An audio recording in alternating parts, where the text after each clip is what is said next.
কক্সবাজারের চকরিয়া উপজেলার কোনাকালী ইউনিয়নের ৮ নং ওয়ার্ডের আব্দুল হাকিম পাড়া এলাকায় কফিল উদ্দিনের দীর্ঘদিনের বুক দখলীয় জায়গায় ৯ মার্চ রবিবার আনুমানিক সকাল ১১টার দিকে সন্ত্রাসী কায়দায় জবরদখল করে স্থাপনা নির্মাণ ও বসতবাড়িতে হামলার অভিযোগ উঠেছে। এ হামলায় ভুক্তভোগী পরিবারের ২ জন মহিলা গুরুতর আহত হয়ে চকরিয়া সরকারি হাসপাতালে চিকিৎসাধীন রয়েছে। এ বিষয়ে ভুক্তভোগী কফিল উদ্দিন জানান, আমাদের একই এলাকার আক্কাস উদ্দিন, নুরুল কবির, আব্বাস উদ্দিন, রুজিনা আক্তার, হুসনে আরার নেতৃত্বে একদল বাডাটিয়া সন্ত্রাসী নিয়ে নির্বিচারে গুলি করে আমার বসত বিটার জায়গা জবরদখল করে স্থাপনা নির্মাণ করে এবং আমার বসত বিটায় হামলা করে। আমি এবং আমার পরিবার এখনো নিরাপত্তাহীনতায় ভুগছি। এখন মনে করেন আরে মাইদুরে করছে জাগো দখল করে ফেলে মানে ও তো গুলি ফায়ার করছে চালের মধ্যে, তারপরে ইট মারছে ১০ উড়ে সাইডে খুললে আর গড়গলা দিয়ে এরপরে এখন বিয়াকিং করানোর পরও আর এখন রেহাই নদের এখন হদ দেখি পুনিত দে তারা আর মিথ্যা মামলা দিয়ে হইরানি করব, মানে মুরগি চড়াই গান মাঝে রক্ত দি অনর বেন্টিজ বাঁধিয়ে এ বাবা আড়ালে মামলা দায়িত্বরত পুলিশ যিনি ছিলেন মহিবুল্লাহ, উনি গাড়িতে ওঠার সাথে সাথেই ওরা আবার বাড়িঘর নির্মাণ করা শুরু করছে। তো বোধহয় ওকে ওরা বলে, মানে উনি বলে দিচ্ছে যে কি আমরা চলে যাওয়ার সাথে সাথে তোমরা কি করবা, কাজ শুরু করবা। তো তার মানে আমরা পুলিশের কাছ থেকেও নিরাপত্তা পাচ্ছি না।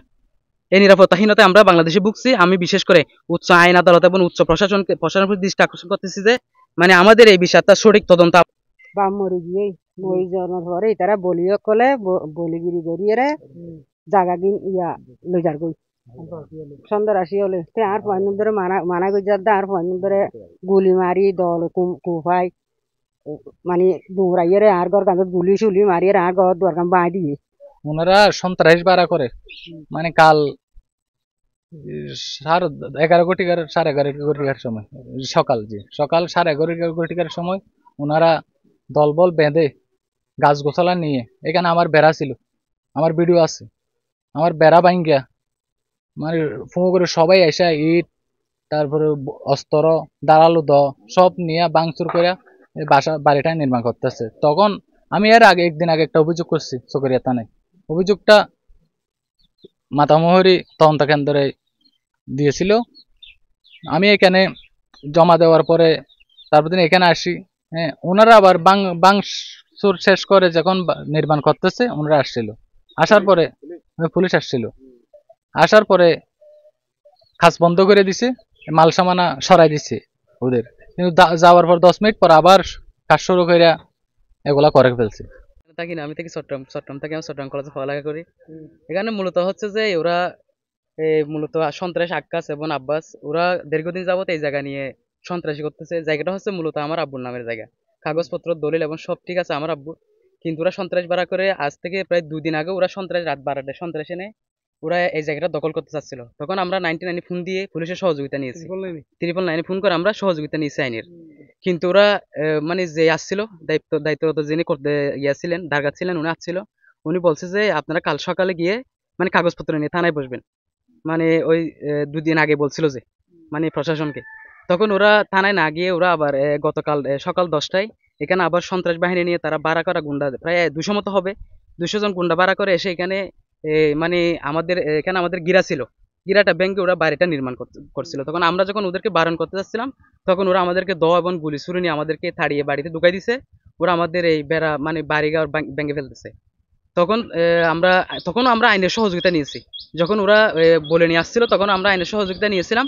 তখন ওই যে দারগা যিনি ছিল বেতুয়া বাজারের বদ্দারকাটা বেতুয়া বাজার দারগা যিনি ছিল 9 তারিখ মাতামহরি তঞ্জক্ষেত্র মানে 9 তারিখ যিনি দায়িত্ব দারগা ছিলেন, উনি মানে ওনাকে ফোন করছে সকাল 7টায়। উনি আস্তে আস্তে মানে প্রায় 11টা বেজে গেছে, উনি আস্তে আস্তে মানে প্রায় 2 ঘন্টা হয়ে গেছে মানে আসছে।